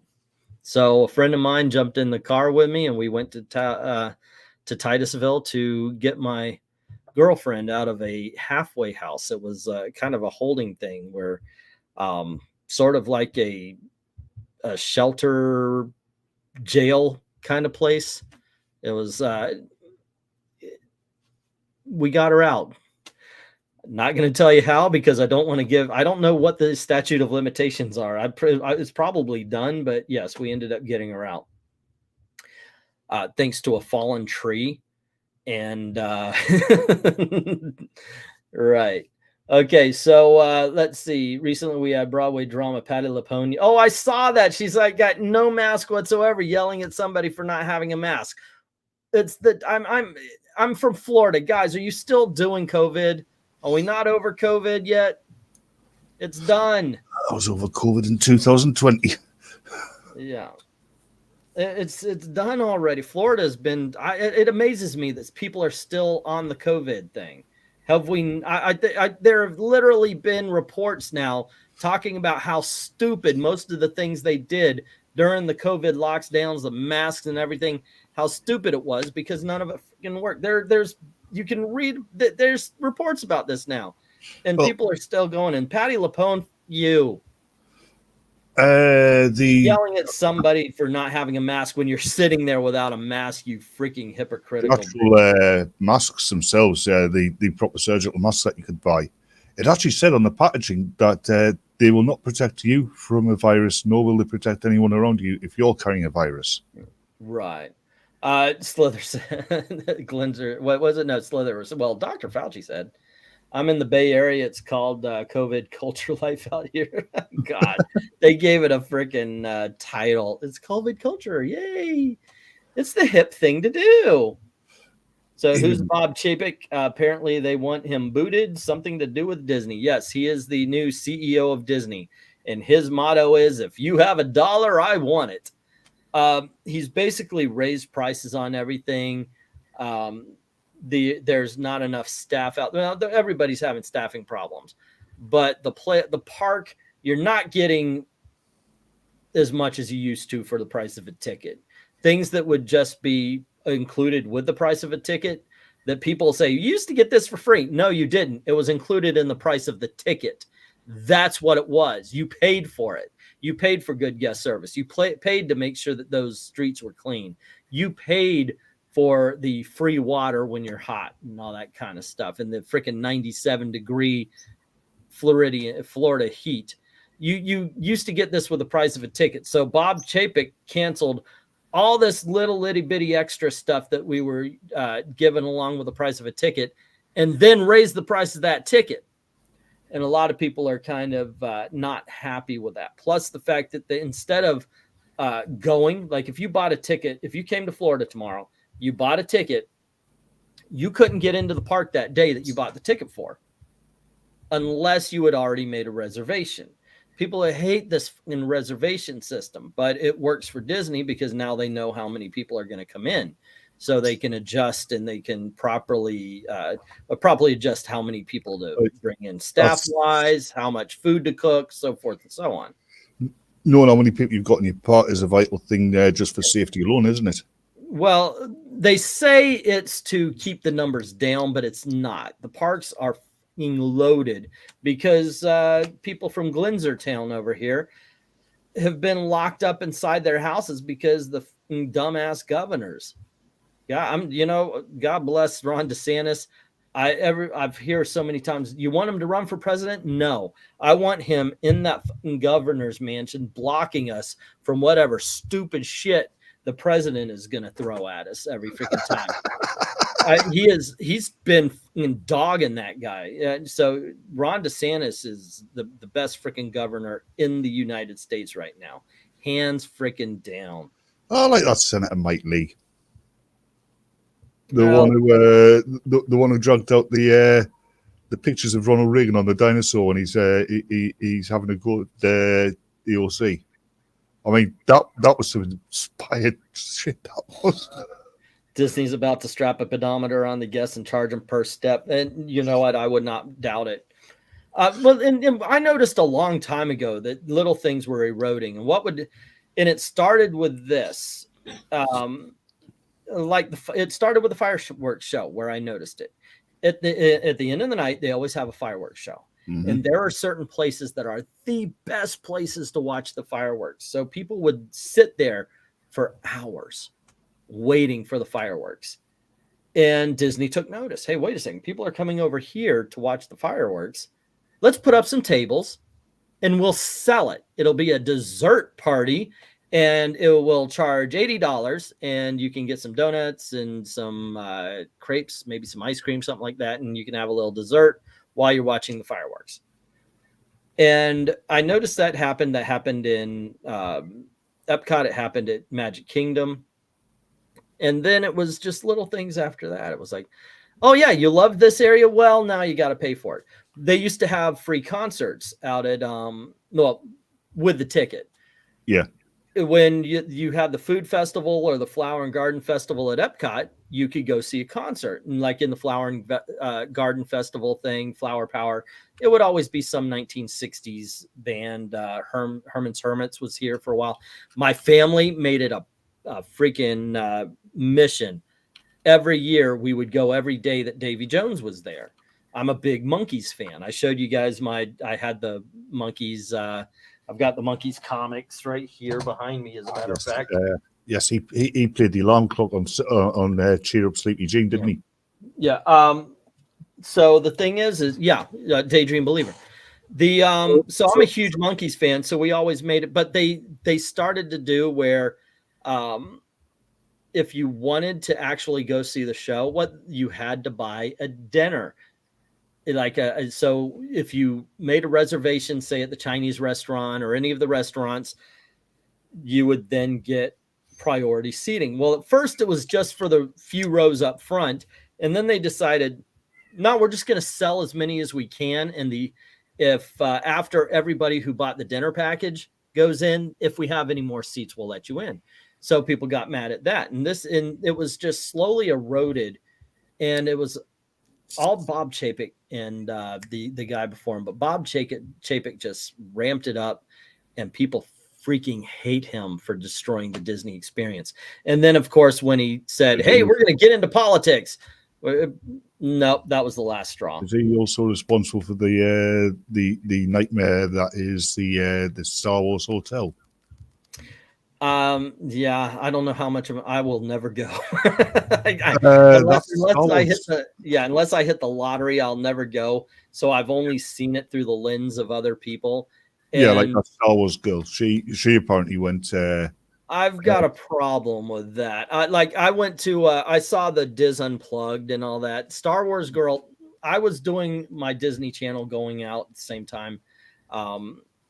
When Star Wars girl went out and did one, we went the same day, but or just a couple of days after each other. But I had a great time. And the reason why I had a great time was I threw myself into it. I wanted to play along. And it's just one of those things. If you play along, you're going to have a good time. Star Wars girl bitched before she even got in. Yeah. Look at this. Isn't this bad? Isn't that bad? Isn't this bad? I'm watching her video. I'm going, bitch, you're not even in it. You're literally, you're standing in the lobby of the theater complaining about what's going on inside. It just, when I saw it, I was like, come on. And that's part of the thing. If you're going in and you're going in with, this is going to suck. Yeah, of course it's going to suck for you. Now there are problems with Star Wars Land. It really is a whole bunch of shops. Like 2 rides, I think, maybe 3. Anyway. So I can understand that if you're just a ride hound, you're going to have a problem with it. By the way, if you ever go to Disney with Tim Lim, he is literally bolting from one ride to the other. I've lived here my entire life, so I can literally go to the parks, not ride one thing, just enjoy the ambience. I don't need to. But Lim is like, okay, we did this one. Let's go. And here's my fat ass behind him. No, I'm okay, man. Oh, God, I'm going to die. Yeah, you've seen you're a Davy Jones fan. Oh, yeah, big time. What did you think about the Brady Bunch movie then? Because he was in that. I loved it. I laughed my ass off the way, Davy Jones comes on, Marsha's happy, and then all the middle-aged women rush the stage. I thought that was fucking brilliant. I love the Brady Bunch movies, by the way. Talent contest at the end. Did you not notice the bus that was leaving when they were turning up? No. The Partridge Family bus. Oh, it was? Yeah, I got to watch that again. It is an enjoyable movie. If Disney hadn't bought Star Wars and Marvel, they wouldn't be so greedy or so hated. Yes, they would. But what would have happened to the franchises? I mean, say what you will about modern Marvel and such, but there's a lot of good movies too. There's a lot of good movies in the Marvel franchise. In all honesty, I hate calling it a franchise. It's a Marvel studio. Captain America is the franchise. Thor is the franchise. Doctor Strange is the franchise. To be perfectly honest, the Captain Marvel movie, and Brie Larson and stuff, I don't think she deserves as much hate as she gets for that movie, because it wasn't bad. It was just bland. Oh, that movie. Yeah, that's actually the only one I actively hate. Let's see. It's boring. Twitless is saying, yeah, I love DeSantis acting as the Great Wall. MK saying, have you heard about the MCU actress they're ignoring being a pedo? I don't even know what she played. It's like, it's one of those things. I tell me who she played. Maybe I'll care a little bit more. But I believe. Now the thing is she's an actress. Okay. She's not an MCU actress. She's an actress who appeared in a Marvel product. Yep. This whole thing, they're trying to tie it like Marvel made her love kids or something like that. Yeah, you've got to look at it like that. She's just an actress. She's an actress, and I've seen it before, I guess. I don't know, but I'm just, it's like, yeah, okay, send her to jail. Let's get to the next thing. I don't know. But yeah, I couldn't even tell you what character she played. So if Disney hadn't bought, I read that one. Hey, Robert Roberts, what's up? But yeah, I did hear about that, but I do think it's funny because anytime it's reported on, she's an MCU actress. She's not on freaking, like, it's not the 1950s. She's not just stuck with Marvel. She could do anything she wants. She's an actress. But they're trying to, like I said, they're just trying to lay it all on Marvel's feet that she's a pedo or something like that. It's weird. Got to say though, for my mind, the best actress in the Marvel movies is Elizabeth Olsen. She's really torn up the screen. I like that one she did with Jeremy Renner. It wasn't a Marvel movie. Winter something. But it's this noir film that takes place in like Alaska or something like that, where this girl goes, they find this girl frozen in the snow naked, and they just kind of, and then it's all about solving the murder. It's really freaking good. And right out of my head. But Elizabeth Olsen made an impact with me in a horror film called, I think it's called Silent Scream or something like that. I have no memory these days, so I apologize for that. But I like Jeremy Renner as well, I've got to admit, though. Actors like him who treat what they do as a job and not being part of their nobility. That like Chris Pratt, for instance. Chris Pratt is the same way. He just he works the job. Yeah, I don't know. I understand the Hollywood people don't like Chris Pratt because of his religion, but I just don't get it. I'm sorry, I don't get it. It's because he's right wing as well. I like some of his stuff. I don't like some of his stuff. I'll tell you what, I'm looking forward to that Jurassic Park movie though. The only thing I didn't like about Chris Pratt was when they were doing the second movie in Endgame, and they're going getting all the stones, and they took the opening from the Star-Lord movie and made him, and made Star-Lord look like an idiot, and I thought that was a bit unfair because they're seeing it not from Star-Lord's point of view, but from watching him doing all the sliding and dancing that without actually hearing the music. I don't actually understand. They'd gone back in time to get the Infinity Stone. That okay, yeah. I did like that part because he's got headphones on. Yeah. So people watching him would not be hearing the music. Yeah, so I think they also messed up the dancing as well a bit. So it didn't actually match what he was doing. Yeah, okay, I see. Star-Lord is always an idiot, isn't he? A very competent idiot, if he is.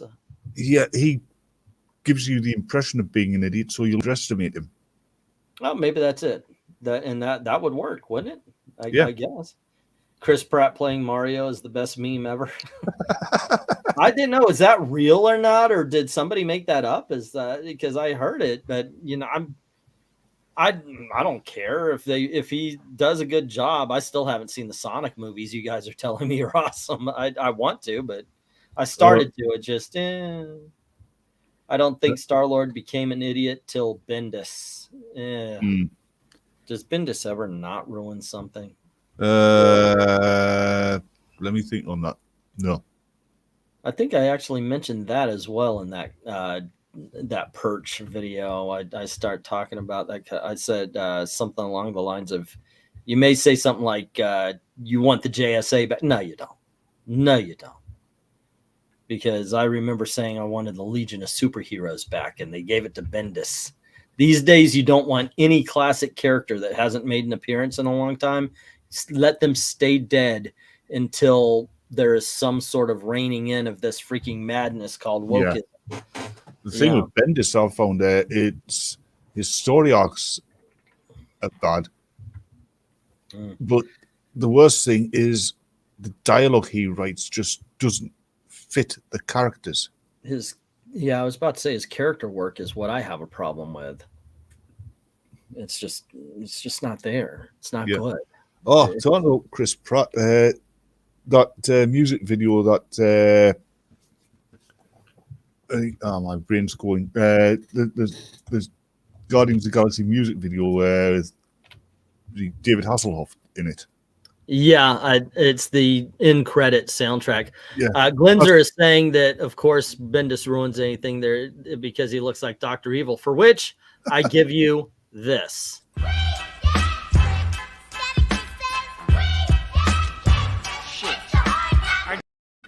There,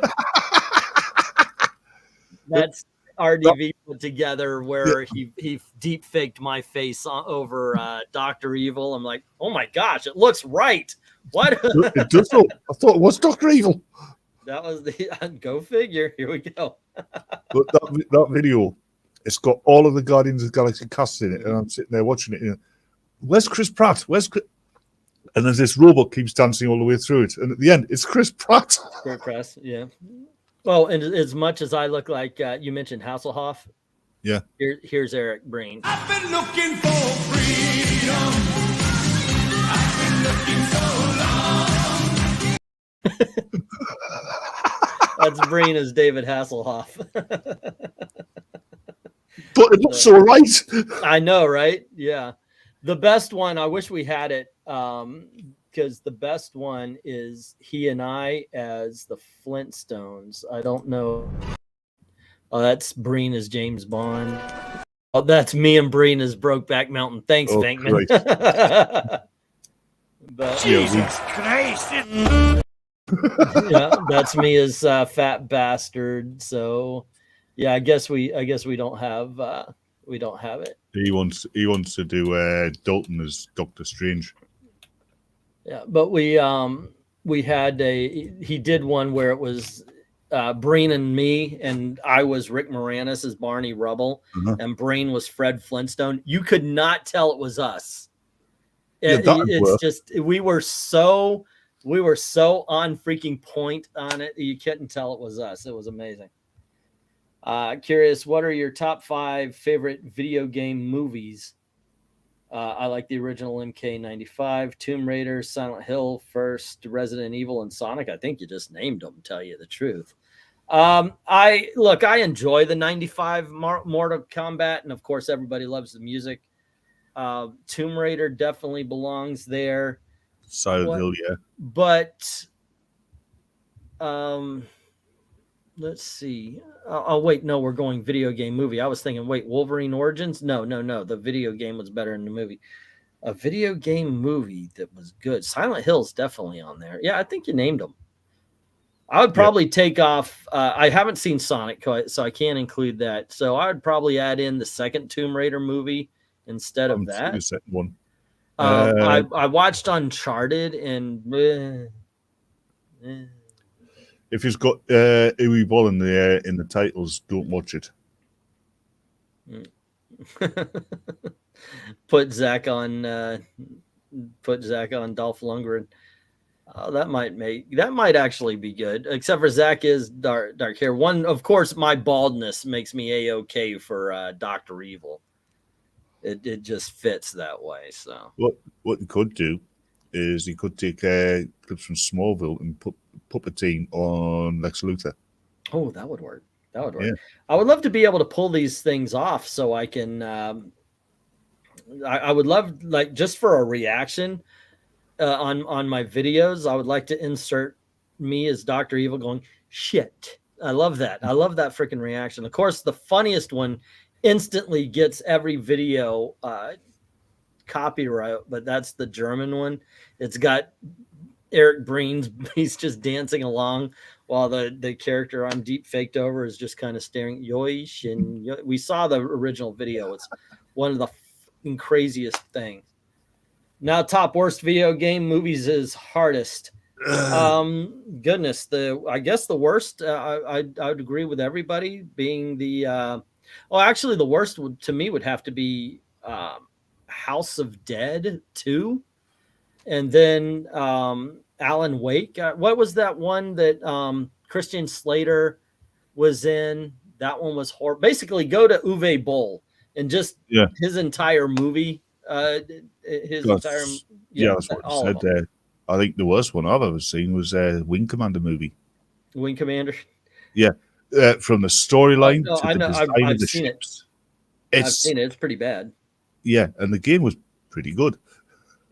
But the Uwe Boll movies would have to be. The only good thing about House of Dead is, of course, you get to see Eric Durant's coming out of a river naked, and she's the girl that played Lois Lane in Smallville. Yeah, this, of course, is pre-surgery, so they're a little bit smaller than when she was in Smallville. One thing I've noticed about her is,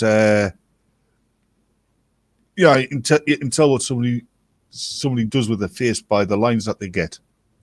And even when she was young, she just had the look of somebody who smiles an awful lot. Yeah, well, she seemed to smile quite a bit in Smallville. Yeah. Lovely lady, but... Can you remember that episode of Smallville where Clark's got something's making Clark sneeze, and Lois is out jogging? Yeah, Clark that was sneezes, knocks the side off the barn, and it lands in the field just beside her. Yeah, I remember that. Was that the first episode she was introduced in? No, I think it was the second or third. And kids like, oh man, she had it. Well, if you watch House of Dead and then you see Smallville, there is a bit of a difference. Just saying. Sonic the Hedgehog and Uncharted are good video game movies. You liked Uncharted? Okay. Zach mentioning Sonic the Hedgehog reminded me of a really bad video game movie, Super Mario Brothers. Yeah, that's the go-to for bad video game movies. Yeah. I think that's the one that everybody agrees with. And then you've got like Street Fighter, which is horrible, but it's fun. You know, Mario Brothers is just bad. Street Fighter is bad, but it's fun. And Raul Julia, oh my gosh, great freaking performance from Raul Julia. It is. It's iconic, and it's buried in this as well as, by the way, Ming-Na Wen's cinematic debut. But it's all buried right there, and it's not that great. She's the same age as me. She looks 20 years younger. I know, right? Goodness gracious. Yeah, all the right genes are in those jeans. Don't want to be anywhere near when she finally hits the wall. Yeah, that joke about how they dust out like the frickin' soldier in Indiana Jones at the end. Yeah. Oh, you've had your time. Bye-bye, Chinese lady. Dust. Yeah. Yep. I was beautiful to the end. Yep. I hated MK Annihilation. Oh, that's a horrible one as well. The newest Mortal Kombat had some good scenes, enough to, I think, save it from being on the worst list, but it was pretty damn bad. Yeah, House of Dead, Twitless is Sin. Bayou Ball had a pretty bad reputation for a video game movie. It had a bad reputation for an Uwe Boll movie. Yeah. Uwe Boll, who said, if you don't like my movies, I will box you. Okay. Yeah, you just proved you're a good boxer, not a good director there, dude. Not everything Resident Evil hasn't made a good movie yet. I actually liked the first two, and after that, it was just steady decline of shit all the way through. I didn't mind the first one. The second one just got started off a bit daft and got stupider as it went through. I mean, two cops dragging this zombie into a precinct house trying to arrest it. And Jill Valentine, I think it was, comes out of nowhere. You never seen her before. You don't know where she's got the information from. Yeah, it's dead. You can't arrest it. You got to kill it, and she shoots it in the head. Mm-hmm. It's a police station. Somebody's just fired around. It's a police station, and she's in plain clothes, pulls a gun, and starts firing towards us police officers, and nobody drops her. I think that's that's a good point. For the record, Bull did actually win that match. Yeah, he beat the shit out of the guy who said his movie was bad, but his movie still sucks. But yeah, I guess the people who jumped in the ring with him didn't know that before he became a director, he was a boxer. The new Mortal Kombat film suffered from extreme mediocrity. It wasn't bad, but neither was it any good. Yeah, that's a good way to put it, Ash. I wonder what Paul would have done if he put out that one and the first person to jump in the ring and being Tyson. Let's see. LR hated Cole in the new one, but that was better than Annihilation. Yeah, Annihilation is a different level of suck. Didn't he fight Latex from? I have no idea. I have no idea who Latex is. Who was Latex? I don't know. Anyway, wow, we're at $1.45. This one thing I do like about these open lines. Literally, whatever you guys want to talk about, we're talking about. Whenever I do these things, I pull up a couple of stories just in case the conversation is slow. We have something to talk about to continue through. But you guys have been pretty awesome about that. $1.45. Usually I stop at about an hour and a half there. What else we got? Street Fighter, like I said, was kind of fun. Our original Mortal Kombat was bad, but at least it had character and charm. One of the things I really liked, the young lady who played Sonya in Street Fighter, she was Arnold Schwarzenegger's daughter in The Last Action Hero. Yeah, she is. Oh, wow, pretty lady. Yeah, but she is slow with her martial arts. You could tell she had just learned the moves that she needed to do because she was really slow. I'm like, yeah, no way you're beating up anybody. I'm sorry, but yet she was better than Daisy in Agents of Sheesh. I mean, Shield. Oh, really? Maybe she improved. Well, you can tell Agents of Shield, the actress who was playing Daisy, Quake. Yeah. You can tell the director was off camera shouting, punch, punch, punch, duck.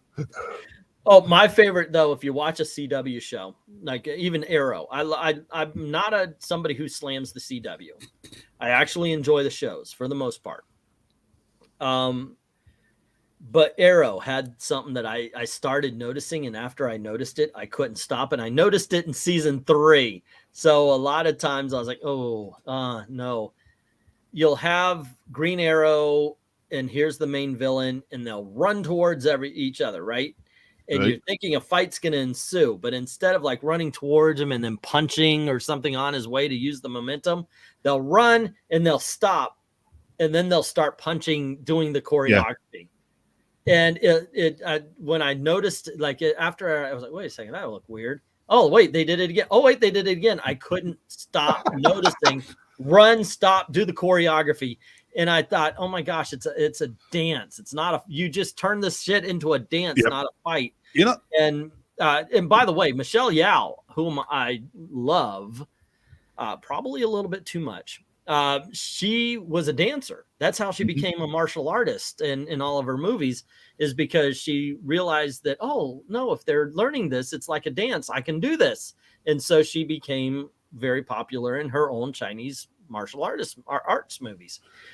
So it can be done properly, but it's not done properly in Arrow because you notice it. You have to, if you're running towards somebody, the first move should always be carried along with the momentum. And then you just have to use that momentum, and they didn't do that. And I think that's the thing. You do a proper fight; it's all momentum, isn't it? Yeah. But Stephen Amell, I mean, if they'd actually got the go ahead and done a Batman show, he would have made a brilliant Batman. Oh, I think so too.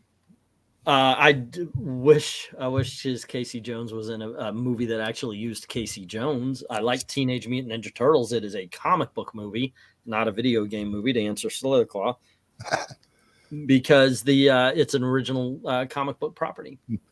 I was never much on the Teenage. I was too old for them.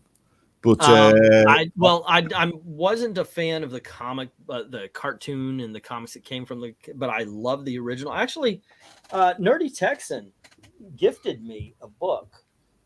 Got to admit, Lying Down and saying I do like the art style that they use in the comic books. Yeah, Nerdy Texan Accountant actually gifted me this. Nice. I was very, very happy about that. This is volume 1 of the original series. And these are the books I love, man. These are some awesome freaking books. Oh, have you seen the Batman and Teenage Mutant Ninja Turtles? Yes, great series, all of them. I've only seen the movie. Oh, okay. Read the books. The books are better than the movie, but the movie is still good. I like that one. I went into it expecting to be disappointed, and boy, was I not. Oh, that's cool. Dance fight choreography started with Bruce Lee, in my opinion, says Smokey. I can see that, but I think he did it a little bit better in the CW. Let's be real. Donkey Kong Country was the best video game adaptation, says Twitless. Let's see. I know it started as a comic. The video game I enjoyed. So did I. I actually have that. I bought it for the Xbox One. They had the side scroller game. Let's see. I don't have anything invested in movies based on video games, but I like that movie. Yeah, I actually like the Teenage Mutant Ninja Turtles overall. Even the new ones, the Michael Bay ones, I can find something enjoyable in them. The only one, I got to agree with a lot of people. That third one, from the original, that was horrible. But I like the animated TMNT. Yeah. There's another Uwe Boll film, if I've got the title right, In the Name of the King. Oh, that was the one with Stratham. So, yeah. But that's probably Uwe Boll's best. I think it deserves an F+. Yeah, I mean, the lead character was a farmer. And you know what his name was? Farmer. Father. Yeah, of course. Farmer the Farmer. Oh, Rampage. Rampage was a stupid, fun film. I wouldn't give it any awards, but it was good. You end up getting a giant gorilla fighting a giant crocodile. All right. Batman TMT was a great miniseries. Highly recommend, says Ash on Comics. And Ash on Comics knows what he's talking about, ladies. Yes, he does. All righty. You know what? My wife just walked in and I'm hungry, so I'm going to try to finagle some sort of dinner, which she'll usually probably go, I'll buy, you fly. So there you go. Thanks for hanging out with us, kids. Enjoyed the conversation. This is what we do every Sunday night at 9. I was a little late tonight, but we start 9:30. Sorry. Yeah, just join us. Whatever you guys want to talk about, we talk about. So long as, of course, it won't get me shut down. Sounds like the bird's hungry as well. Well, Gail just walked in, so he's going crazy. He wants to be let out, but he's being an asshole today, so we don't want to let him out. I see. Yeah, tomorrow I'm gonna try to find something about comics to talk about tomorrow. I just had a great time talking about old comics, so I've got to find a topic for that tomorrow. But join us 9:00 on Monday, and as always, thank you very much for hanging out with us, and thank you very, very much for watching. Have a good night. Don't break.